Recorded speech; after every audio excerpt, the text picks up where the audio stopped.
what they portray themselves to be in public. Today, we will expose their true nature and reveal exactly how Satan used them to lead so many astray. Hey guys, I hope all is well. Welcome back to The Truth Is, where I drop new videos exposing the truth weekly. In today's episode, we will be talking about false spiritual leaders who deceive the world. This video was originally a Patreon exclusive video. I had to edit out several important parts of this video to get it up on YouTube. Believe it or not, it was taken down from Patreon a few hours after posting it, and I had to repost it to get it back up, which is insane because Patreon is supposed to be against unnecessary censorship, so I don't know what happened there. But obviously, this is one of those videos they don't want the people seeing. So while you can watch this version here, I do recommend you check out the exclusive version on Patreon so you can see the video uncensored as it's meant to be seen. You can find the link to the video in the comments and in the description. For those watching on YouTube, make sure to thank the Patreon members, as if it wasn't for them, I wouldn't be able to make videos like this one. Their support allows me to make videos that won't be allowed on YouTube. So I want to give a special thank you to my Patreon members. Now,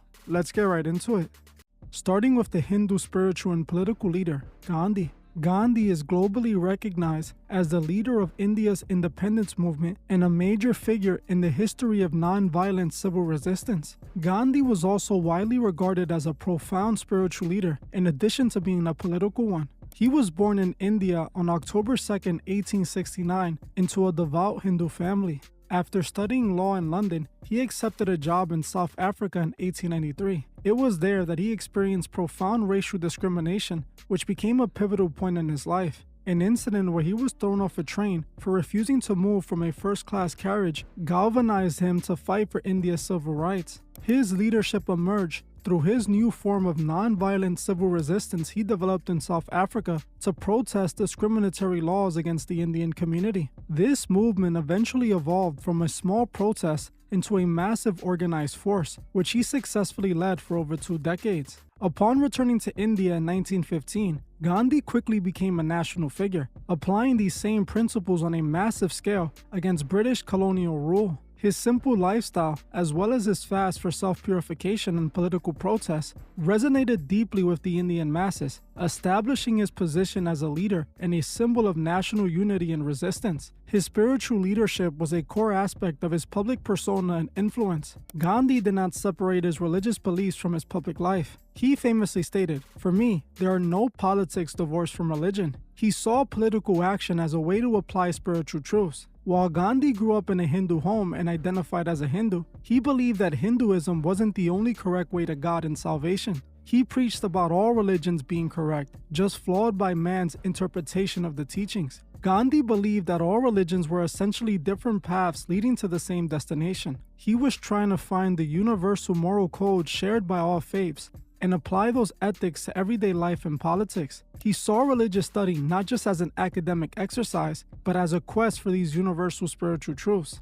This allowed Gandhi to become one of the most famous political and spiritual leaders India has ever seen. While everything on the surface seemed positive with Gandhi, the moment you go past that initial front, you discover who Gandhi truly was: a straight fraud and a devout occultist. See, Gandhi was actually a member of the occult school system called the Theosophical Society. For those who don't know, the Theosophical Society was a secret society started by the infamous occultist Helena Blavatsky. She was a mystic occultist and a ritual magician. Helena is seen as the mother of the New Age. Her ideologies are largely credited for inspiring what is now known as the New Age movement. She was also extremely influential in Aleister Crowley's own occult endeavors, with Crowley getting a lot of his ideas from her. Just like many other occult secret societies, the Freemasons were behind the Theosophical Society too. The co-founder of the organization, Colonel Henry Steele Olcott, was a 33rd degree Freemason. Helena Blavatsky was also heavily tied to the Masonic order since childhood. She was indoctrinated in the Masonic order from a young age.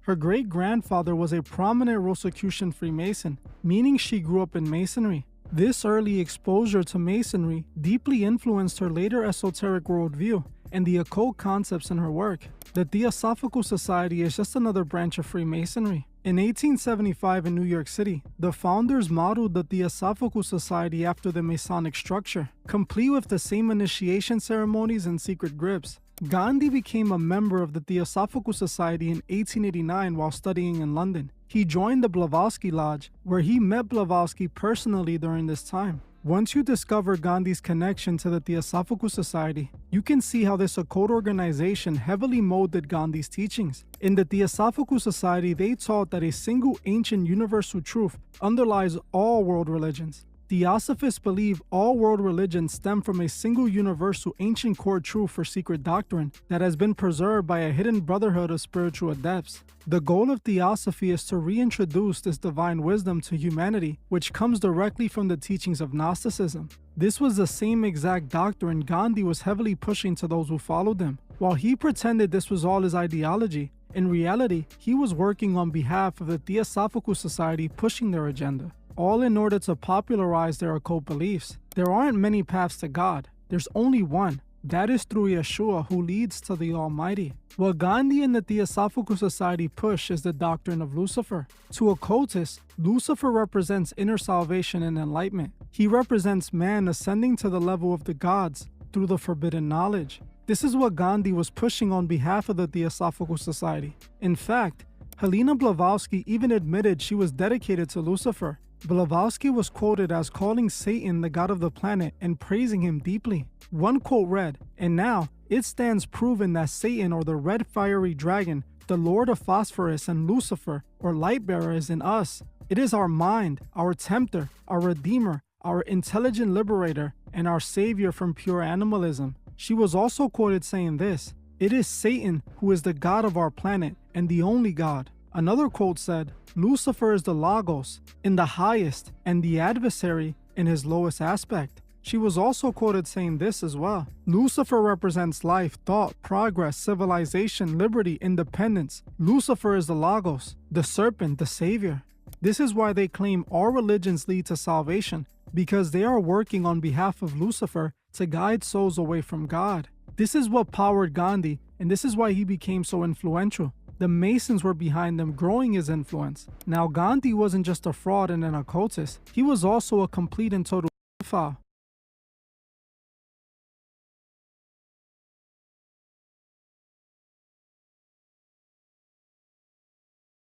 Freemasons always try to paint their Masonic puppets as heroes, when in reality, they're hidden monsters. Just like we will uncover from one of the most famous names from the civil rights movement, Martin Luther King Jr. I, like many others who grew up in America as a minority, looked up to Martin Luther King Jr. Ever since I first learned about him in school, I saw him as a hero for standing up and fighting for civil rights of black people and all minorities. We were told that he was an honorable religious Christian man. Being an ordained Baptist minister, he earned a PhD in theology and consistently appealed to Christian principles to lead the American civil rights movement. But when I grew up and learned the truth about the world, I began to question everything the schools taught. The Board of Education was created by the Rockefellers after all. The Rockefellers are prominent Freemason occultists who have an obsession with rewriting history. They tend to paint their Masonic puppets like heroes and write them stories of changing the world. While MLK Jr. presented himself as a Christian man, like many other leaders they put in front of us, he was just another Masonic puppet. MLK Jr.'s connection to Masonry goes back to the beginning of his life, as his father MLK Sr. was a prominent Prince Hall Freemason. Not only was his father a Freemason, so was his grandfather as well. This means that MLK came from 2 generations of Freemason men. Martin Luther King Sr. wasn't a low-ranking member either. He was a part of the H.R. Butler Lodge No. 23 in Atlanta, Georgia, and received the 33rd degree of the Scottish Rite, meaning he was a 33rd degree Freemason. While it was reported that MLK Jr. never became a Mason himself, that is actually not true. MLK Jr. joined a Masonic fraternity while he was in college called Alpha Phi Alpha Fraternity, the oldest African-American fraternity. He was initiated into the Sigma chapter in Boston, Massachusetts in June 19